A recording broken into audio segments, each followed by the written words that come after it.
Naspikas linya karon mga kasama itong kauban si Ma'am Shirley Duran Sahid sa Peso, Davao City. Ma'am Shirley, good morning! Yes, good morning, Ma'am Renz. O may buntag sa tanang nagapaminaw sa DXDC, RMN. Yes, ma'am. Daghan kaayo pong naminaw karon nangitag trabaho, ma'am. Ngayon migdugang impormasyon, ma'am, be, asa kaning job fair o kanus kini mahitabo, Ma'am Shirley?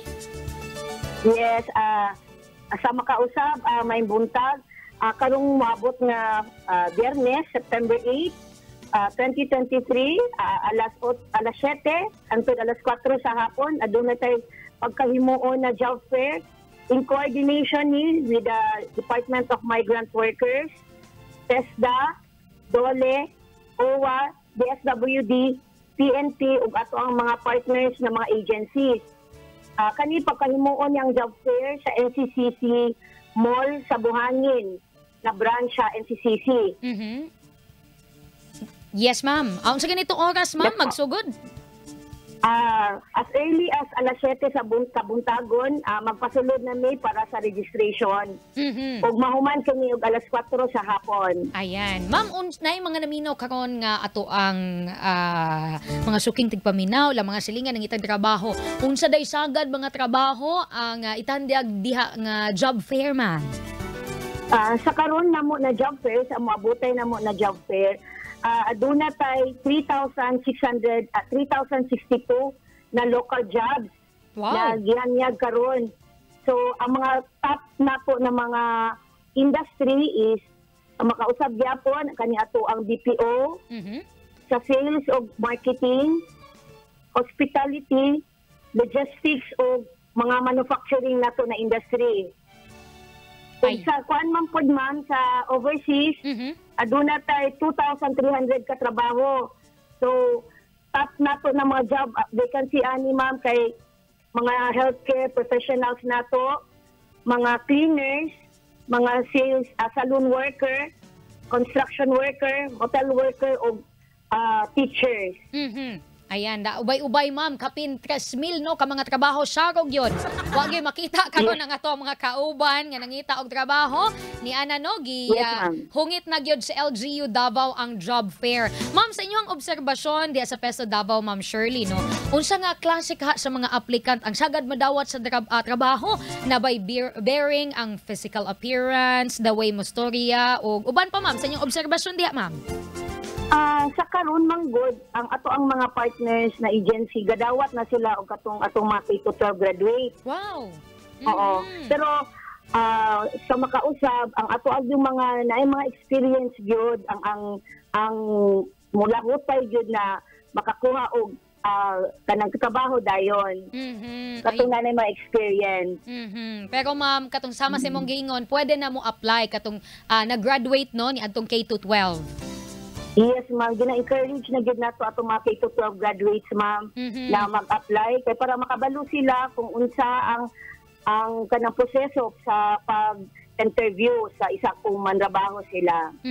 Ma'am, ang kining atong gisgutan nga job fair naa ba ni pre-registration? Ay, ma'am, kanya itong mga kuan, ma'am, free niya itong mga job fair, ma'am. Wala tayo bayaran, ani. Ay, yes, so, ma'am. Ilan ang buhaton. Muadto sila, dalaon nila ang ilahang resume, kung naa sila yung mga diploma, transcript of records, ilahang mga certification, ma'am, nga nakatrabaho na sila, o certification sa mga skills training, maulang na ilang dalaon, ma'am. Yes, ma'am. Pero dili na sila mag-advance o register, ma'am. Pwede na dito nga moderensyo po. Yes po, pwede na po. Pero aduna gyapon may online registration, ma'am, kay kanitanan ang atong mga trabaho na gihanyag karon sa ato ang job fair, ma'am. Naama na sila link sa amo ang website, ma'am. Asa sila pwede mo adto? Sila mo direct o apply dito, ma'am. So pwede sila mo adto sa inyong Facebook page, ma'am? Yes po. Aduna mi duha ka website kanang social media, ma'am, ang amo ang Peso Davao City page ug ang amo ang website, ma'am, na peso@davaocity.gov.ph po. Mas nindot man gud, Ma'am Shirley, no, nga karon pa lang ilahan ang ma-check dito unsa kay lang pwede applyan para dili ba mag-consume sa ilahang oras sa panahon nga moadto na gyud sila didto sa area sa job fair, di ba, Ma'am Shirley? Yes, ma'am.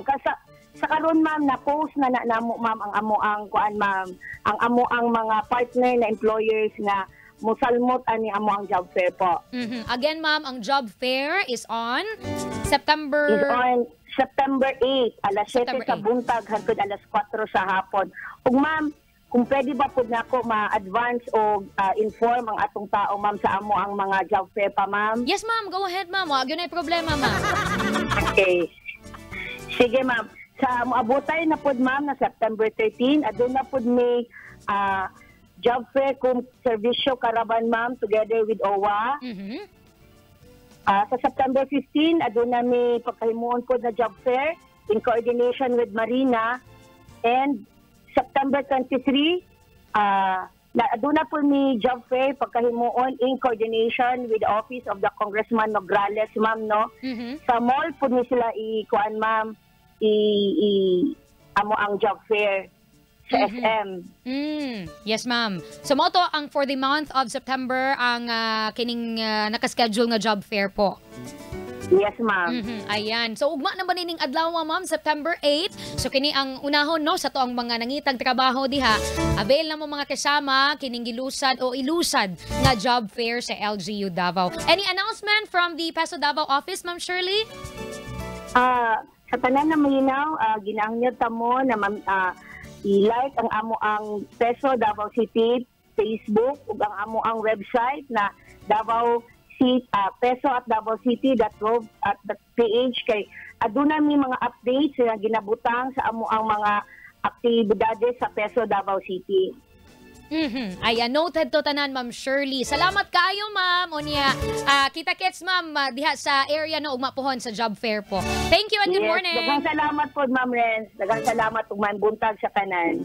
Ato nakauban mga kasama, Ma'am Shirley Duran Sahin sa Peso Davao City. Serbisyong straight to the point.